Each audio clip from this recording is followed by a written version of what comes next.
All right, y'all, here we are again on Teaching Tuesday, using our passion to make success tangible for you by giving you context, bad terminology, bad information, all that stuff, so success can be made tangible and you can have a pathway to work. So this time, let's tackle this old adage of get your elbow up. Well, let's just roll. Okay, so if you're a little bit more advanced of a guy, I need you to stick around, right? So we're going to talk about some things that are going to go into more detail than just besides get your elbow down, right? So we're not just going to spend the whole time on chicken wings, so bear with me. Let me set some groundwork, then we'll jump into stuff that's very applicable to you. So stay with me, give me a little bit, okay? So if you're a coach or you're a player, this does not fix everything, okay? So if I do this, where is this hand now? Where is my top hand pointed? Okay, you can think down all you want to. That's great. Fine. Think it. This is not a powerful position. Okay? Literally the only thing I got is a little bit of this, right? Even if I want to punch somebody, you think punch, right? Not a bad thing. You think punch, you ain't punching like this.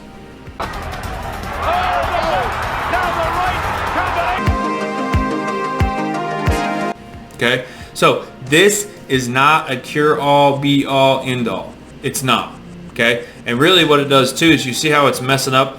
It's messing up my angle to the ball, right? Again, this will work good on tee. Where's the ball coming from? Not here.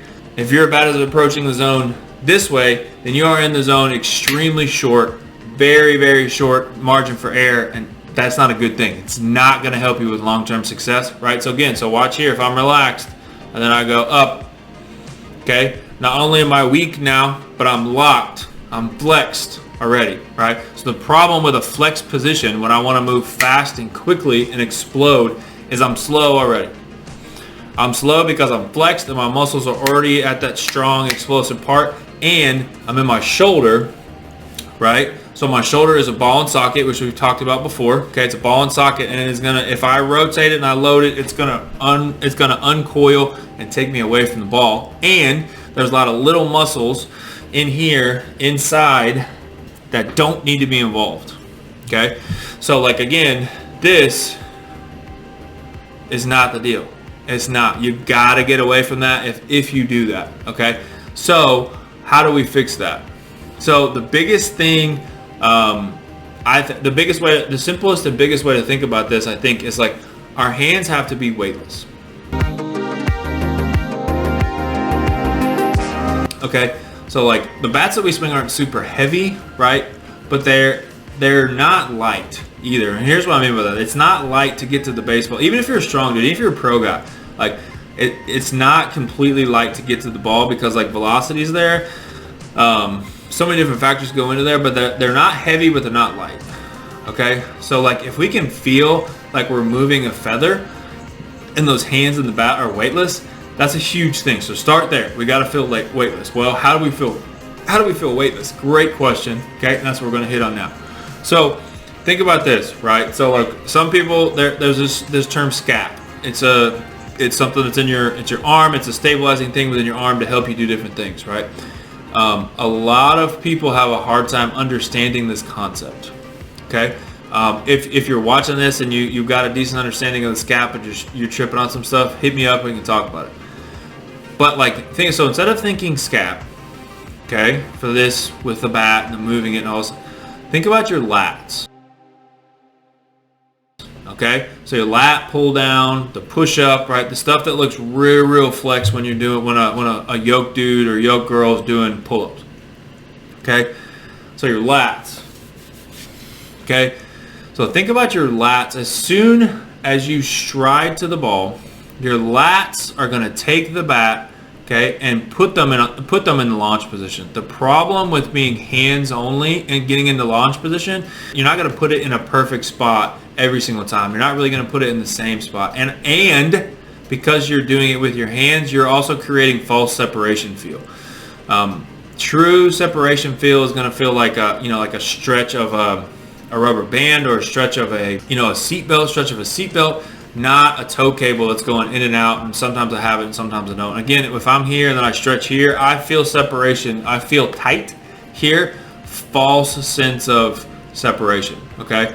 I'm not saying it's wrong, like guys can think that, but like you can get in trouble with where your hands are and you can lose your barrel. And if you listen to, you know, any major leaguer talk about it, almost all of them can agree, and I gotta know where my barrel is. In terms of the hands, because I have some movement with my lower body, I feel that if I'm trying to move my hands so much, I lose my barrel. So you really are just sitting there kind of along for the ride. Yep. Right here. Yeah, and everybody talks about... They'll get back a little bit. Everybody talks about getting separation. Yeah. Right, that's how you create the torque that you need. I think for me, my lower body creates my separation. You've seen him go down with that back leg, and he elevates this ball. Effortless power. And from there, I feel like I know where my barrel is. And if you know where your barrel is, you got a good chance of squaring that ball up. Beautiful. So if I've got all muscles are used, right, in things, but it's different when they're actively used and they're in the forefront. So they're a primary user, okay? So if our lats are a primary user in the movement of the bat, it's going to be a whole lot more controlled. Because think about it, like think about when you're doing lat pull downs, like you get right here, right, or you do a push up or you do a pull up. That stability, right, comes from the lat being down here. You can like you feel it get tight, right, but it's never like the same as like when you're like chest shakes when you're doing big weight or anything like that, right? So we've got to like, so even just now, like if you're trying to think about, well, how do I feel that? It's okay. So like get like you're gonna be on a lat bar, get down here, and just pull to like kind of even, right? And so there we are, like I'm right there, and then now I would just put my hand on the bat.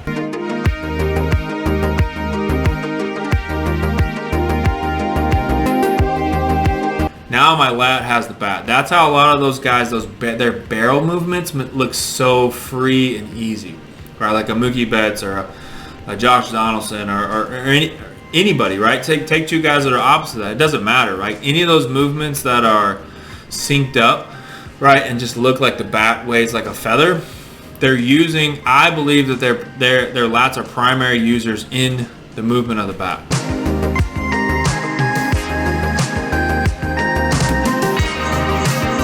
Okay, so an easy way to do this, and I'll put some video up of this too, is like just start your feet really close together and start the bat like up and down. Okay, and then like stride out. You don't have to be far. Do it wherever you're comfortable. Okay, but stride far enough out to where you can feel some stretch. Okay, so feet real close together, bats just like literally up and down. Okay, then as you stretch, like feel your hands staying still, but the lat holding the bat. Okay, so the hand still is just feeling like not going this or not going there. You see how that's like all rigid? But when I just go bam, and now I've got like my lat is there, right? It's holding the bat. Now I can go forward and go to the ball. That's a really tangible way to do that. So do that progressively and then kind of just feel. And then after you get off the tee, don't think about it, right? Video it and then review it after you get done to see like, hey, how was that? How's the progress? Okay, let's do some more. I need to do some more feels, yada, yada, yada, all those different things. Okay, but like we've got to stop doing this for the two reasons we talked about, and we've got to be weightless in the bat, right? We've got to let our body get to a place where like now, like the lat's loaded, it's the last thing to go, and it controls it. It gets here, and now I've got my hands left. Now I've got my elbows left. Now I've got all my hands left. Got all of it left, and now I can explode to the baseball, finish to the baseball with my hands, and hold direction with my hands, because I've set up the railway, I've set up the airstrip, I've set up the landing platform for my hands, and now the job of my hands simply becomes just hold it. Hold it where it's been set up.